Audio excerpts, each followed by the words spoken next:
Oh, what a catch.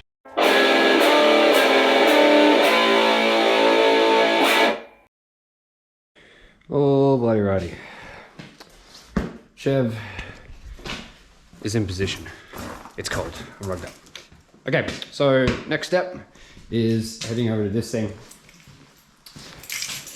Going to stick the vacuum on top of it first, get some of all this junk out of there. I wonder what critters we'll find. I might run a magnet through it first so I don't take out anything I don't want to. Then we'll crack these bell housing bolts that fasten the tranny to the engine, see if we can wiggle this whole thing off of there, and then lift up the long block with the engine crane and chuck it on the stand that I'm going to start putting together now. Yeah, I'll do that now.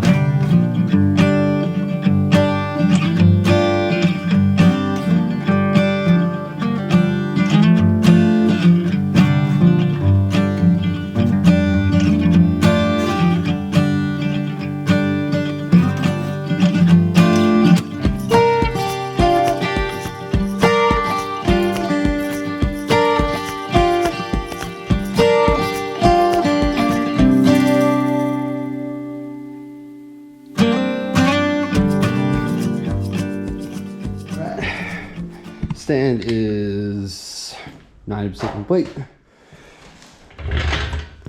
Looks solid. I haven't had the need for a stand that's sort of this sturdy before. I've been working with, you know, inline aluminum block inline fours, and then cast iron inline sixes, the Nissan stuff, the RB series, but this thing is cast iron through and through. Even the bloody heads are cast iron. So there's a whole lot of weight here. Hence why this stand is rated for 560 kilo and has the two legs coming out the front. Might be a bit annoying at some points because I'll be kicking it as I try and get close to the engine, but it's all good. Engine will be on stand. The only thing that I'm thinking could get in the way is if these bolts that go that mount the transmission bell housing to the block of the motor, if they're not long enough to go through these arms here. So these will be coming out sort of from the engine stand and onto that, and that bolt will actually go through this hole and then back into the block to hold it on there. If this were a metric motor, it would be all sweet. I got heaps of spares. I don't have spare imperial bolts of this size. If it is the case I don't have them, we'll just have to put a pin in this until tomorrow, so I can duck down to the hardware store and see what I can find in the way of some imperial bolts. I haven't been to the hardware store in town here yet, so we'll see what they got. It's really sort of hit and miss when it comes to imperial stuff here. They might have all of it, they might have none of it. Ooh. I've just noticed this crack in the transmission there. Should be right. If you ask any mechanic worth their weight in salt, I'll tell you one of the most important tools to have is magnet on a stick. This is a bendy stick too, which is even better. But what I'm doing here is I'm just going to run it around here and try and find any metal bits that I don't want to get sucked up by the vacuum. This kind of feels like those fishing games I played when I was a kid that were really fun. That magnet has gotten me out of some very dicey situations. Now, I don't know if any of these pieces I'm pulling off of here, if any of these metal bolts and washers will be reused. I highly doubt it, but I think it's good just to get a bit of a rough inventory of what's here, really. Alright, yeah, PowerPoints. There's one over here.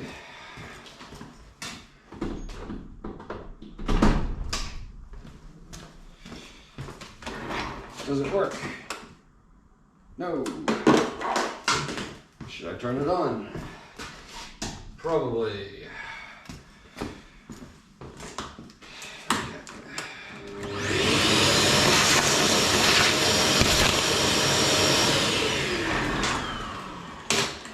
Alright, that's pretty easy. There is a ridiculous amount of vacuuming to do in this shop. But another day. Now, small block Chevy time. Ooh, and also, I just saw that my mechanic Instagram, Windset Motors, just hit 327 followers. And guess what this is? This is a 327 small block. That looks like a spring for like a throttle linkage maybe. Just a couple of random bolts and washers. Nothing special, but you know what? I've not used this drawer before. There we go. Next thing, cracking these bolts. I'm gonna put a dab of WD-40 on them first.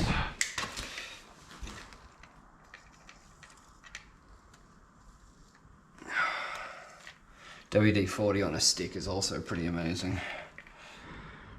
Alright, I've got the Super View set up on the GoPro now. If that's too warpy, these are the things I want to hear about from you, the viewer.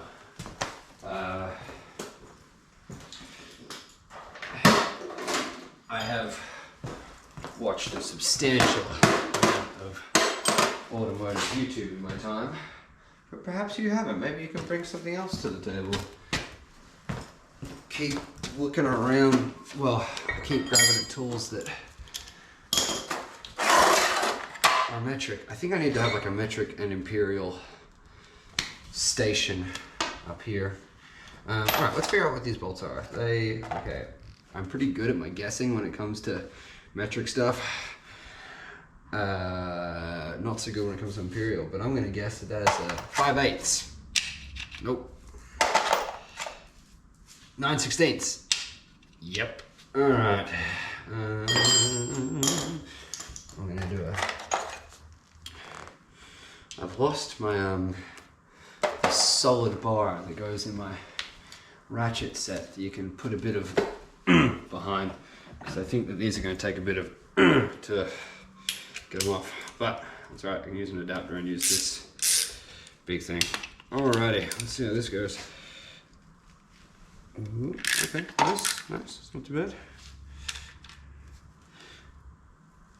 Not too bad either. Alright, we'll spread this out. Go on the other side.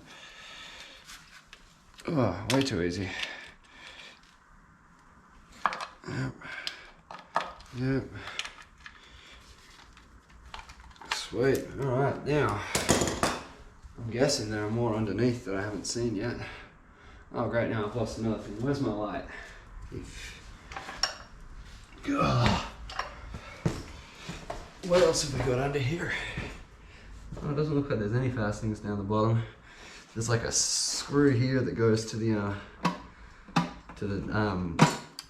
clutch dust cover. That just looks like a locating pin there. And over this side, I don't know if I did that one yet. Okay, sweet. It's really just all these ones at the top that do any serious work to keep this bell housing on. Oh yeah.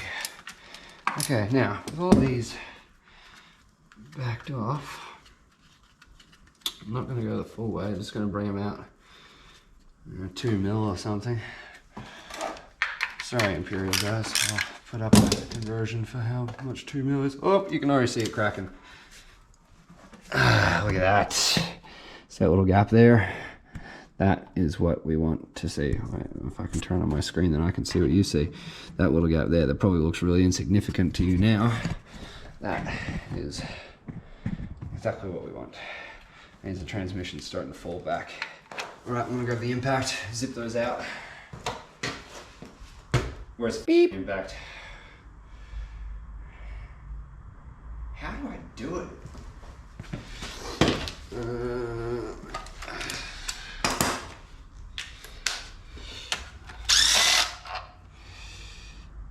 Yeah.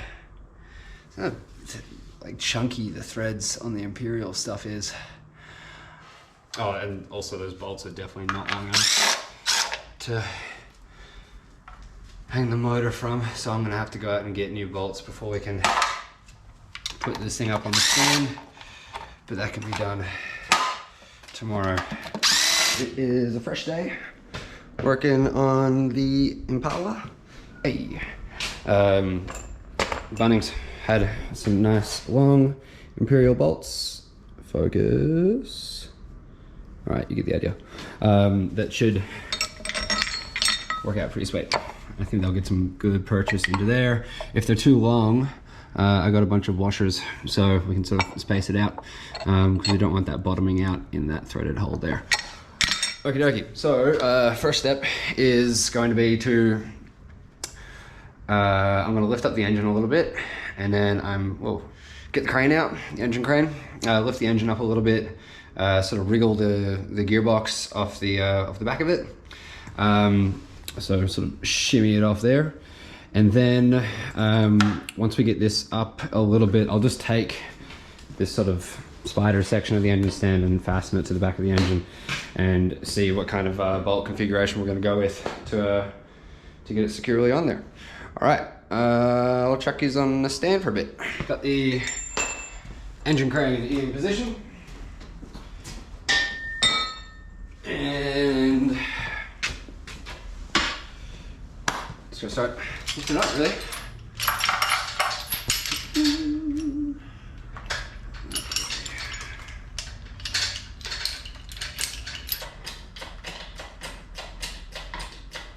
Okay. Starting to get a little bit of tension. Just putting a little bit on the distributor, but that's gonna be okay, I think. Dare say I might be able to use that one again. We'll see. Back.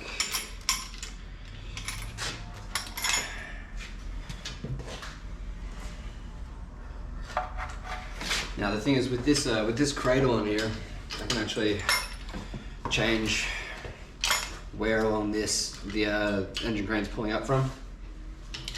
I think I'm gonna come this way a little bit to pitch it back to make it easier to get the gearbox off by myself. So I'll just wind in. There we go. We'll try it about there.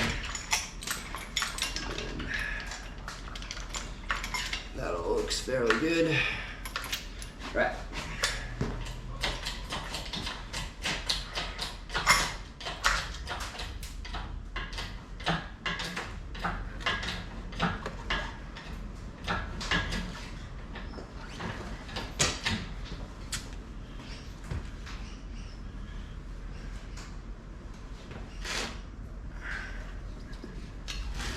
Some things might settle from this point, but more or less. Okay, so gearbox is just off the ground. Apart from this bolt here, I think everything is separated. Oh wait, no, there's another one on the other side too.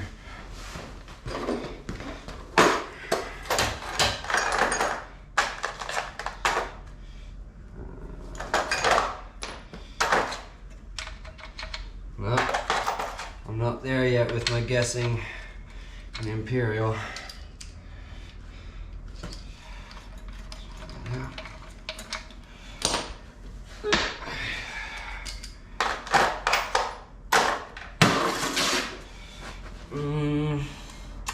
Alright, there is a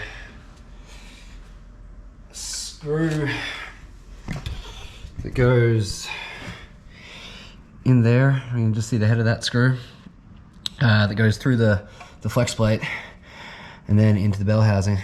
Usually, I would almost say always, the flex plate is mounted behind the flywheel and the clutch assembly. So gearbox might not come off without that screw out of there, and that screw won't come out of there, I think, until I take the old oil filter off. And I don't know if there's oil in this, so I'm gonna get this up in the air and get a pan underneath that oil filter and whip that off so I can get to that screw. Yada yada yada. All right, got the pan good to go. Ooh, something I've just realized is I don't have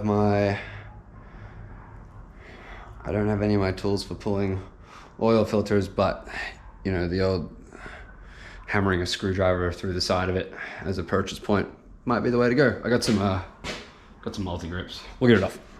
No issue. I should chuck I'm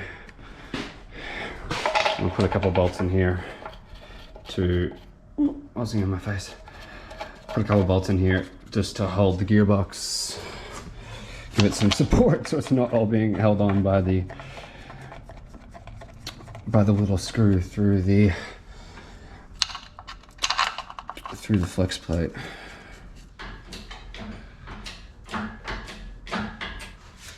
Just need it high enough to get this comfortably into there.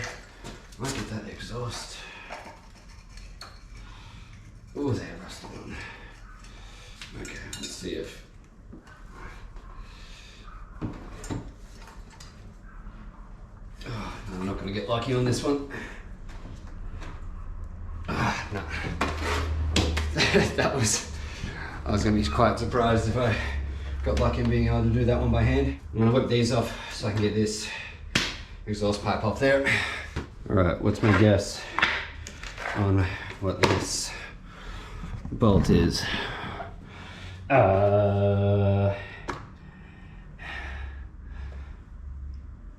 Half inch. No.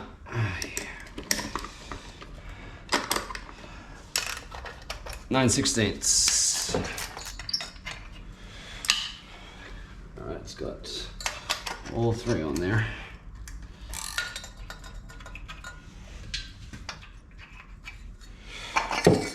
Okay. Don't think I'll be reusing that gasket. Alright, let's chuck those nuts back on there for safekeeping. That stud looks rather bent. Okay. 9/16. Okay, let's see now that I can get two hands on it. And we'll turn it. Hey, look at that. Alright, looks like there's still oil. Ooh, yep, there's definitely still oil in there. I might just whip off the sump plug. Woo, exciting. Let's hope that this isn't filled with metal chunks. That would be bad.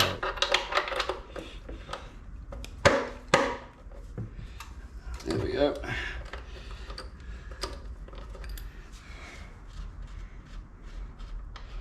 Now, let's see how much oil this thing takes. Crazy. Still had oil in it. Look at that. It's got a light on it.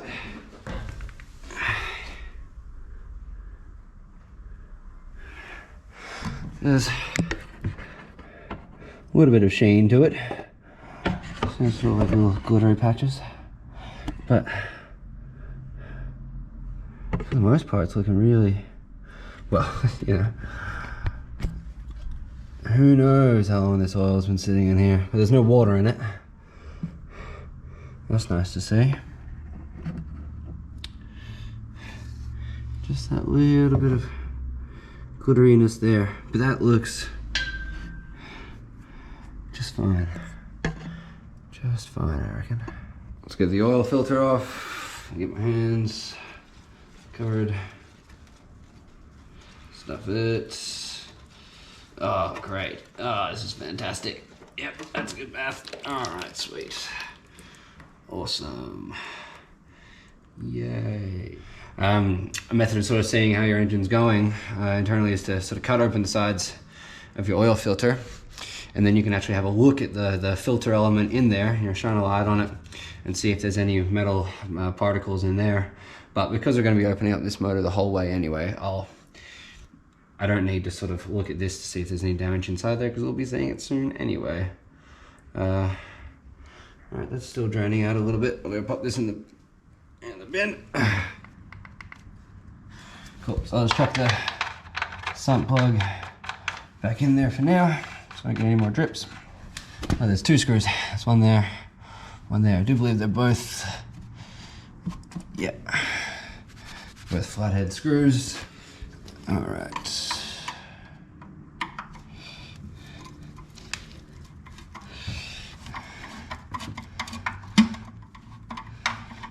Okay, do not drop these in the oil. I can probably actually get this out of the way now.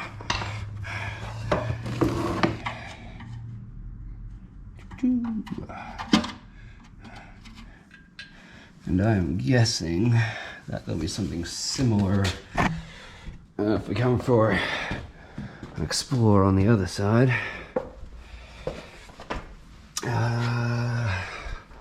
Let's see if we can swing this around. Ooh, oh yeah, I forgot about those things. Starter motors, nothing there. All right, so I'm gonna swing the engine around that way so I can get to the other side of this, because I can't really go this way with the gearbox there. So I'm gonna start setting up now is a sorting box for, oh sweet, a starter for the floors, another starter for the floors. I'm guessing they're both dead, but we'll see. Actually, this is a good laugh. Yeah, Conrod went bye-bye. And piston and Conrod ended up like that. That was a Hemi V8 out of a Jeep Grand Cherokee that hydro-locked in. Kablunk. Broke, properly broke. All right, which containers are we going to use? These are 2 to 8, so I'm guessing 2 to 8. That sounds like a V8 thing. So all these things are going to go in the V8. I don't know why I'm holding on to that blown up Conrod and piston, but I found them pretty cool. Sweet.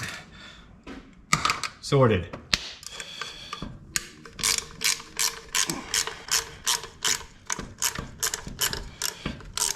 This one's not as happy, that's for sure. I feel like I may have cross-threaded that already. All right, let's give it a spray of the old miracle juice. All right. Oh, miracle juice on a stick is the way. It's the greatest thing. Oh, even that. A bendy stick. Where is that last guy? There we go. Let's get back to, actually no, we'll give that one a break to sort of soak up. Oh, this one's a lot more friendly. Now this is interesting. While we're here, I hadn't seen something like this before. So I'm guessing what this is it's sort of like a heat. I could be completely wrong here, and you can correct and laugh at me all you want, but I think this is sort of like a heat activated sort of plate inside there. So maybe it blocks off the exhaust a little bit more when the engine is cold. Did some research. Thank you, Mr. Herb. So basically this little dude is called an exhaust heat riser. And what it does is when the engine is cold, that little flap is closed. So when you go to start it up, it directs the exhaust heat through a little channel underneath the carburetor through the intake manifold. That heats up the metal around the carburetor and stopped an issue that these cars were having in the 50s and 60s, where the carburetor was completely icing over under certain conditions when they were trying to start the cars. Well, it was a couple of minutes after they started the cars in very cold weather. When the car warms up, that little spring is activated on the outside and that flap completely opens, leaving the channel open for the exhaust. Bam! Let's see how you're doing now. Oh, not having a good time.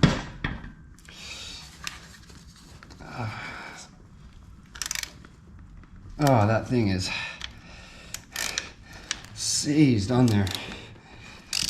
I'm just going to wind it back up. So with the impact, I can get a bit of a run up on it.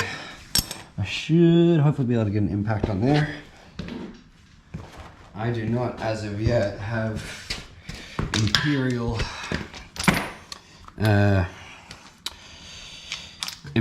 impact drivers, impact sockets. That will be something I need to grab sometime soon. But in the meantime, we can just find something that's close. And I don't have my extensions for this either. That's annoying.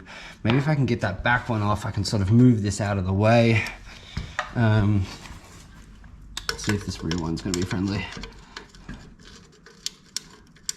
Well, it's not fun to get to, I'll move it that much, but let's just chuck the impact straight on that one, because it can reach. Just brush it and it. Hey, thank you. And it comes off. Ah, look at that. Now I can twist that out of the way and hopefully get a good shot. Look at that. No, all right, let's go around. Let's wiggle you a bit free. Let's go around this way.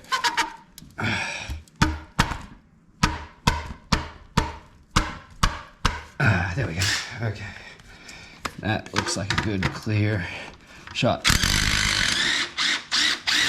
Impacts are the best thing in the world.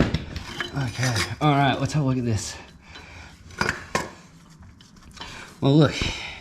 You see that let's get my screen going there. You can see that I don't know if its resting position is open, or if it's just seized in that way. As you can see, it's pretty rusty in there, so who knows? All right, let's keep digging. I might try it. Okay, you're staying there. Chuck these nuts back on. Okay, these are the things. This is the thing. That is a big starter motor. Sweet. Okay, so there's that there. There's another Phillips head there. Phillips head there. There don't seem to be any other underneath the engine. Yeah, so just that. Don't want to say what size it is. I'd say 10 mil if we were talking metric, but they ain't a 10 mil. And that flathead down there. All right, let's get to that.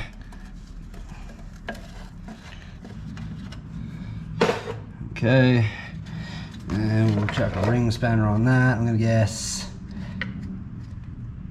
7/16. You. Getting better.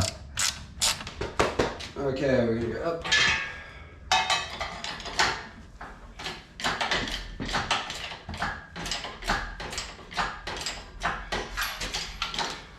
So this can all swing around again. Tools away while it does. Alternator bracket. Recording myself saying this. So actually this is pretty handy. Recording myself doing all this is gonna be really, really beneficial when I start putting it all back together. I can just go back and look through the videos. I broke off that little section of the alternator there when I was trying to move this out of the way. Anyway, it is a hideous long bracket that's right at the front of the motor, so I'd like to, I'll get it going this way originally, but soon thereafter I'll be either relocating the alternator somewhere else, or I'll figure it out, because it just looks, I don't like this being one of the first things you see when you open the bottom of the car. Alright, let's get these bolts back out. I'll just try. Hey, look at that.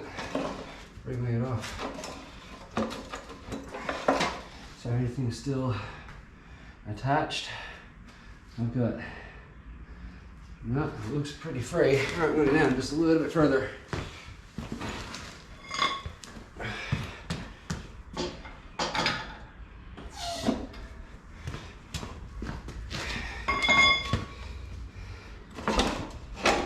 Look at that. Okay. Whew. Let's do some exploring.